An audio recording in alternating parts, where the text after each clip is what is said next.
Bora fazer mais uma, pessoal?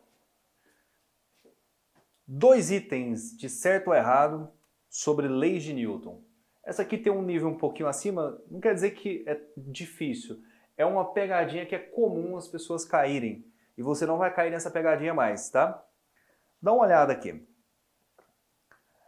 Nós temos aqui na letra A uma colisão frontal entre... Pessoal, vai me perdoando aí a minha arte abstrata, tá? Então, aqui você não precisa ser artista e saber desenhar de fato os objetos. Qualquer coisa você coloca um quadrado, uma bolinha. O que importa é que são dois objetos. Aqui eu tentei representar um ônibus e uma bicicleta, ok?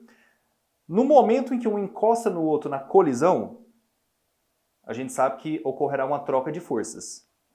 Tanto o ônibus quanto a bicicleta vão receber essas forças, tá? Chama ação e reação.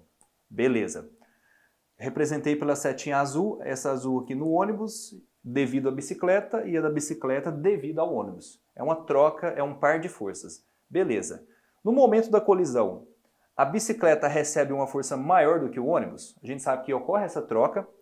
A questão é, qual dos dois que vão receber uma força maior? O que diz a nossa intuição? É lógico que a bicicleta vai receber uma força muito maior, porque a gente vai pensar nos efeitos causados por essa força. Porque a gente sabe o que acontece no final das contas, né? A destruição na bicicleta nem se compara, o ônibus provavelmente nem, talvez um arranhão. A bicicleta a gente já sabe, né? Ou seja, quando a gente pensa nos efeitos da força, aí isso nos traz a intuição de que, claro que a força que a bicicleta recebeu é muito maior. Isso é falso, pessoal, é falso, tá? Tá errado. As forças têm a mesma intensidade. Então, vamos um exemplo numérico. Se essa troca equivale a 1000 newtons, a bicicleta recebe 1000 newtons e o ônibus também recebe 1000 newtons. Ou seja, essas forças têm a mesma intensidade. Então, nenhum vai receber uma força maior do que a outra. Ah, professor, mas por que a bicicleta ela estraga tanto, né? A destruição é muito maior do que a do ônibus. Aí vem a questão, aí a gente... Vamos voltar aqui para a segunda lei de Newton, que diz que a força resultante é igual a massa vezes a aceleração. Se você aplicar essa força de 1000 newtons para massas diferentes, você vai perceber acelerações diferentes, ou seja, efeitos diferentes. Então vamos lá, 1000 newtons para bicicleta, que tem uma certa massa, que eu não coloquei, não considerei, mas você já imagina a proporção de uma para outra, né? Então você pega essa massa pequena em relação ao ônibus da bicicleta. Esse 1000 newtons é o suficiente para causar o estrago. Tá? Agora coloca a massa do ônibus para esses mesmos 1000 newtons. Ou seja, já não vai causar, obviamente, o mesmo impacto, talvez impacto nenhum. Então tudo é a questão da relação, da proporção da força, da massa, e o efeito, no caso, seria aceleração. Tranquilo? Então, por isso que o item é falso. Então, é muito comum, porque a intuição leva a gente a pensar assim mesmo, ok? Então, agora você já está vacinado e já não vai cair nisso mais não. Beleza? Então, por isso que o item é falso. Tem a mesma intensidade. Próximo item. Considere o MCU a seguir. MCU é movimento circular uniforme. Ou seja, é um movimento em círculo, tá? Você vai, por exemplo, uma curva.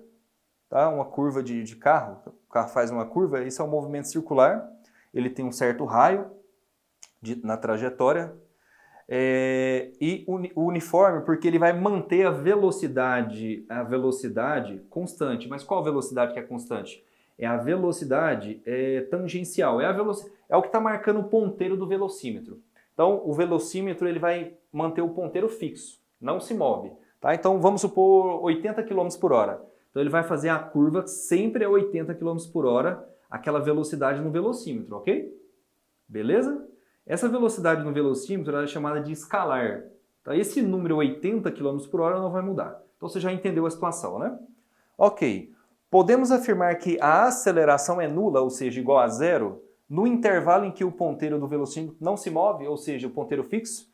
Então digamos que a curva é feita a 80 por hora, e não vai mudar o 80 por hora. Então ele vai manter fixa essa velocidade de 80. Pergunta, durante esse tempo em que ele se mantém constante na velocidade escalar, nessa velocidade que é marcada pelo ponteiro, significa que a aceleração é zero? Então a gente vai lembrar uma coisa, que a aceleração ela é quando a velocidade muda, variação da velocidade com o tempo. Se você pensar assim muito rápido, você pode chegar à conclusão de que, professor, se a velocidade no ponteiro não está mudando, então não tem variação da velocidade, certo?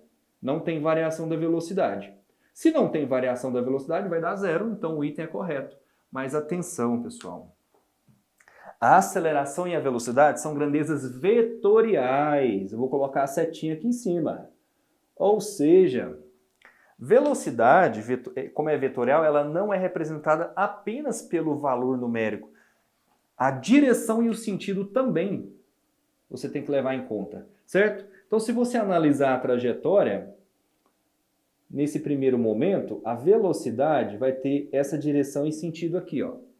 Já quando o objeto já está mais à frente, você observa que a seta já mudou até de direção, ó, pessoal. E se mudou de direção, mudou de sentido também.